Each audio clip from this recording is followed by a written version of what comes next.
Hello friends, welcome back to my channel. हम अपना cover कर रहे हैं Indian polity from M Laxmikanth. हमने इसके 17 चैप्टर कंप्लीट कर लिए। अगर आपने नहीं देखे हैं तो एक बार चैनल पे जाके विजिट करें, और अगर वीडियोस रेलिवेंट लग रही हैं तो इनको लाइक शेयर जरूर करें, और चैनल सब्सक्राइब नहीं करा तो चैनल को सब्सक्राइब कर लें।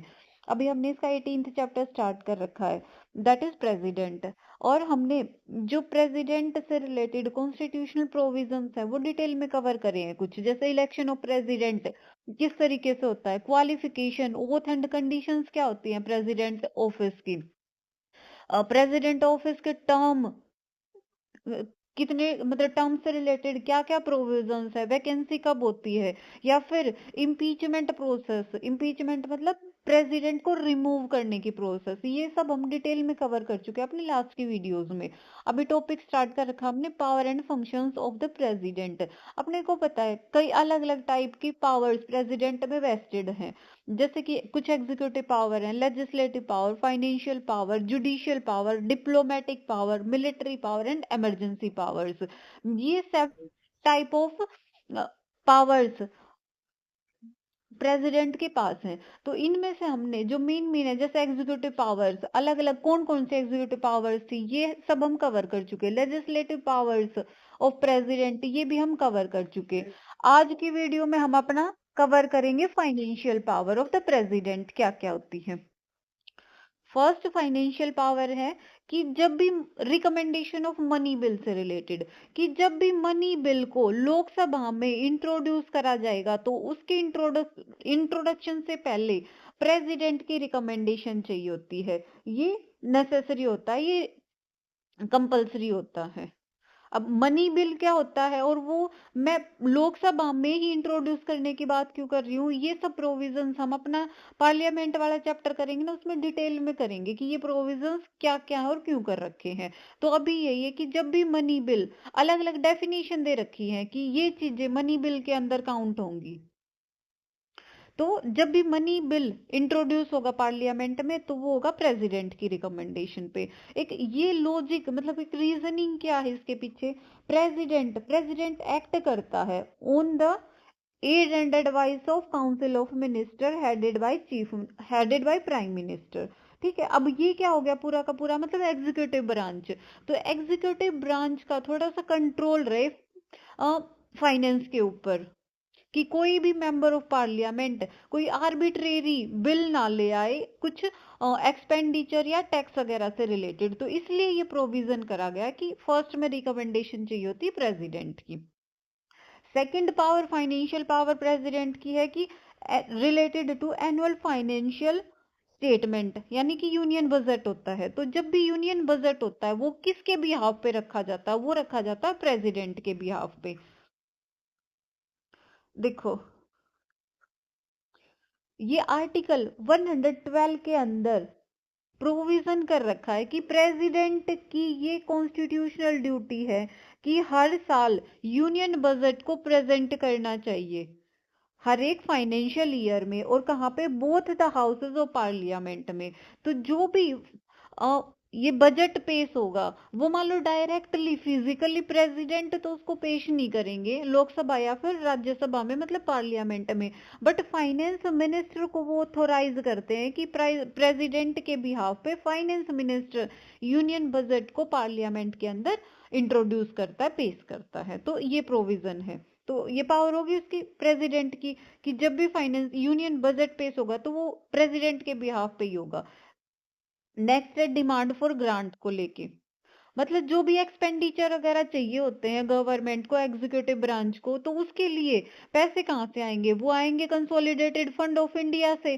तो उसमें से अगर पैसा निकालना है तो उससे पहले एक फॉर्मल डिमांड करी जाती है जिसको हम कहते हैं डिमांड फॉर ग्रांट। मतलब एक बिल रखा जाता है कि हम कंसोलिडेटेड फंड ऑफ इंडिया से पैसे निकाल के और उनको खर्च कर रहे हैं, एक्सपेंडिचर कर रहे हैं वहां से। तो उसके लिए एक बिल होता है और उस बिल को फॉर्मली हम कहते हैं कि ये क्या है, कि डिमांड फॉर ग्रांट है।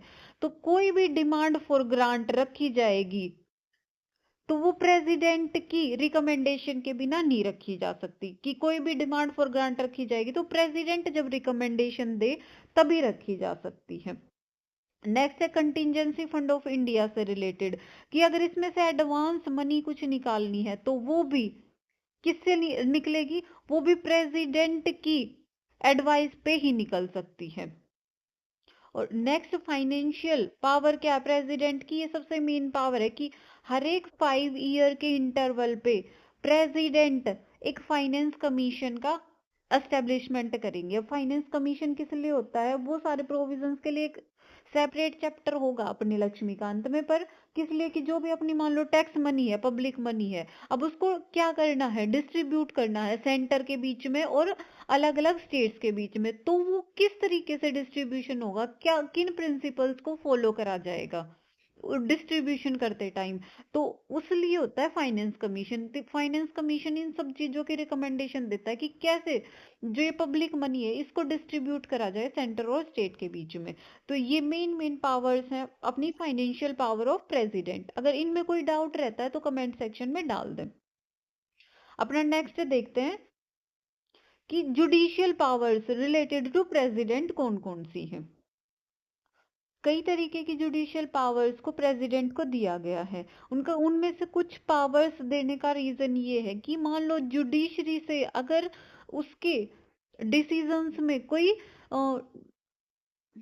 मिस्टेक रहती है तो उसको करेक्ट करा जा सके प्रेसिडेंट के थ्रू, या फिर कुछ ऐसे मर्सी या फिर कॉन्स्टिट्यूशनल कंसल्टेशन से रिलेटेड कुछ प्रोविजंस देने के लिए जुडिशियल पावर्स प्रेसिडेंट को दी गई है।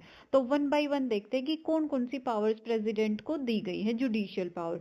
फर्स्ट ऑफ ऑल, जो भी चीफ जस्टिस एंड अलग अलग जज हैं जो सुप्रीम कोर्ट और हाई कोर्ट के, उनको अपॉइंट कौन करता है, उनको अपॉइंट करते हैं प्रेसिडेंट। ये सबसे पहले जुडिशियल पावर होगी, क्योंकि क्या हो रहा है अल्टीमेट जो सुप्रीम कोर्ट के जज हैं या फिर हाई कोर्ट के जज हैं वो सारे जुडिशरी से तो रिलेटेड हैं और उनका अपॉइंटमेंट कर रहे हैं प्रेसिडेंट, तो एक जुडिशियल पावर होगी प्रेसिडेंट की।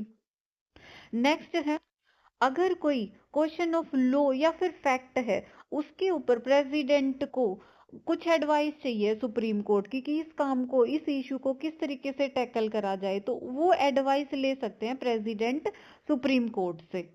बट ये है कि सुप्रीम कोर्ट ने तो अपनी एडवाइस दे दी और वो एडवाइस बाइंडिंग नहीं होती है प्रेसिडेंट के ऊपर। नेक्स्ट पावर है पावर ऑफ पार्डन। ये सबसे मेन पावर होती है जुडिशियल पावर ऑफ प्रेसिडेंट की under article 72 of Indian constitution.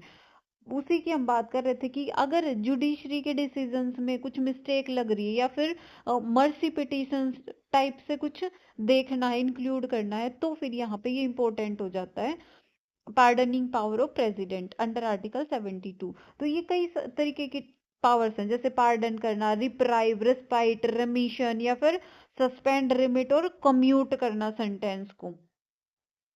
इन सब का मतलब क्या होता है वो हम अपनी नेक्स्ट वीडियोस में देखेंगे, एक डिटेल में कवर करेंगे आर्टिकल 72 को।